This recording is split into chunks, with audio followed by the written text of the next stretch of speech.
Every year, sailors across the country look at their boats, take a deep breath, and say, "This is the year I finally stay ahead of maintenance." And every year, the boat laughs back. Because sailboats, as we know, are not so much vehicles as they are floating lists of things that break slowly until suddenly.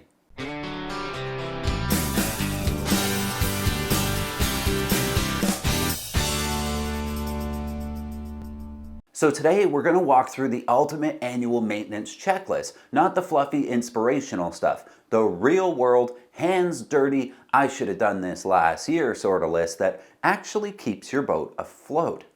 Let's start where most problems begin, up in the rigging.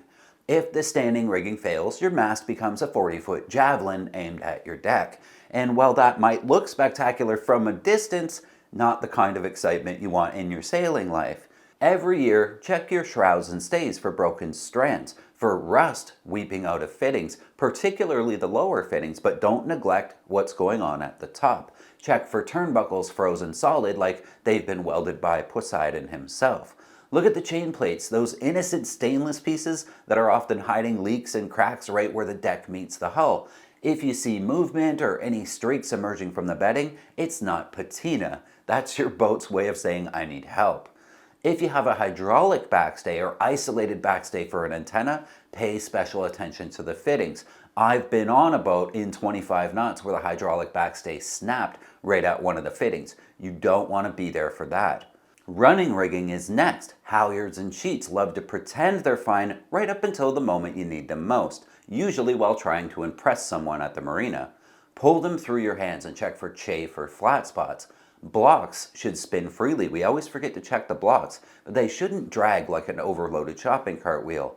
And clutches should actually clutch. You know how many boats I race on where there's certain clutches we don't use because it doesn't squeeze the line very hard? Your clutches should always engage with the line and hold it absolutely solid. Sails can hide a lot too. Every year, look at the UV covers, the stitching along the leech and the foot, and any areas where the sail naturally rubs the spreaders or anywhere else. If you see a little fraying, fix it now. If you wait till it tears, you'll be motoring home telling people you were just out testing the engine. Speaking of engines, the single most thrilling part of sailboat ownership is learning how many things on a diesel you didn't know existed. Start with oil and filters, change them, not later, do it now. Fuel filters too, primary and secondary. Don't forget that one on the engine block that everybody forgets. Check the belts. If they squeal or crack or look like they survived the dinosaur extinction, they need replacing. Watch for little piles of black dust around the belt. That's how they shed dust as they wear out. Look at the coolant, pressure test your cap, and for the love of reliability, check the exhaust elbow. I'm talking to you, Yanmar guys. It loves to corrode internally and clog itself like a teenager's shower drain. The cooling system is another area where procrastination becomes very expensive. Replace the raw water impeller every year. I know some people stretch it 2 or 3 seasons. When an impeller fails, it does so with all the subtlety of a grenade made of rubber fins. And then you get to spend a lovely afternoon picking tiny black rubber bits out of your heat exchanger. A little tip, if you ever are in that position, take the heat exchanger home or to wherever you have an air line and blow it out with air. It's much easier than trying to pick them out. While you're down in the engine there, inspect your fuel system. Look for water in the tank. If your diesel starts looking like salad dressing, light layer on the top, dark layer below, that's water and algae. Fix it. Don't drink it. Don't ignore it. Fix it. Let's talk steering. Whether you have cables or hydraulics, now's the time to check for fraying or slack or leaks. Anything that makes the wheel feel less like a finely tuned machine and more like an arcade game in need of quarters. Grease the rudder bearing if you can get to it or if it has grease fittings. If you can't get to it, now's the time to find a way to get to it. Moving on to electrical, the part of the boat that most sailors understand right up until the smoke comes out.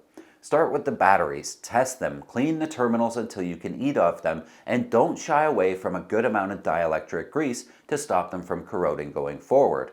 Check your wiring for any green corrosion or any heat discoloration. If you see darkened insulation, that's heat discoloration, and it's not a marine accent color. That's a warning. Test the solar panels. Make sure the wind generator spins without sounding like a possessed lawnmower. Check the breaker panel for loose connections, and absolutely positively Test your bilge pumps. If you wait until they're needed to find out they don't work, well, that's called snorkeling. Let's move on to plumbing. Sanitize your water tanks. It only takes a little stagnation to turn pure potable water into lightly seasoned pond extract. Check hose clamps, every single hose clamp. The head system gets special attention. Replace the joker valve. Yes, every year. Trust me, no one regrets replacing a $12 valve. People regret not replacing the $12 valve. Check all your seacocks, operate them back and forth, open, close, lube them up. They should not require the strength of a Viking warrior to move them. They should glide like they're happy to see you. On the hull, we're looking for blisters or cracks. Keel to hull separation. Tap around the keel joint and listen for changes in note. If it sounds hollow in places, that's the conversation you need to have with your yard. Check your through hulls and your rudder. If the rudder moves side to side or fore and aft like a loose shopping cart wheel, it's time to look at those bearings. Topsides matter as well. Check the deck for soft spots around stanchions, winches, and chain plates. Service the winches. Don't pretend they magically lubricate themselves. Too many people do that. They don't. They're little metal gremlins waiting to seize at the worst possible moment. Your anchor system should also get its annual examination. Inspect your anchor for bent flukes or rust. Check your chain for wear. Check swivels, especially the first 20 feet of chain too. That's the part that takes the most abuse. And look at the shackles. If it's held together by faith and corrosion, replace it. Windlasses should be serviced and greased. They are the unsung heroes of the boatyard. Navigation electronics are next. Test your GPS, update your charts. Make sure your AIS actually transmits by involving a friend boat that also has AIS. And check your VHF antenna connections. If your radio signal only reaches a couple slips over, something's wrong. Also check transducers, especially depth. When they start giving you numbers like 852 feet deep in your local marina, that's a problem. Safety gear is non-negotiable here. Check your life jackets for manufacturing defects, for wear, inspect harnesses, jacklines, tethers.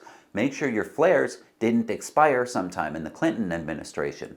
Fire extinguishers need to be in date and at pressure. If you have a life raft, make sure it's serviced on schedule. They don't just sit there. You don't want to discover that it inflates unpredictably on the dock during a party. Lastly, the glamorous part of boat ownership, canvas and cosmetics. Clean your dodger, check stitching, lubricate zippers, polish your stainless, wax your hull, and do all the little things that make your boat look less like an aging relic and more like something you'd proudly be seen sailing past the yacht club patio on. And don't forget paperwork. Check your insurance, registration, and logbook. Write down what you did in your checklist and what you found. Future you will thank present you when you're standing in the bilge wondering why something is leaking. And that's the annual maintenance checklist. Thorough, essential, and the difference between a great sailing season and a season of great spending. While you're here, did you see this article on the classic Sparkman & Stevens Hinckley Pilot 35?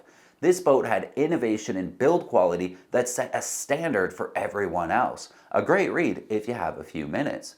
Don't forget to give this video a thumbs up. It really helps us out, but also lets YouTube know that you like sailing videos, so it'll show you more of them. And subscribe so I can see you again next time.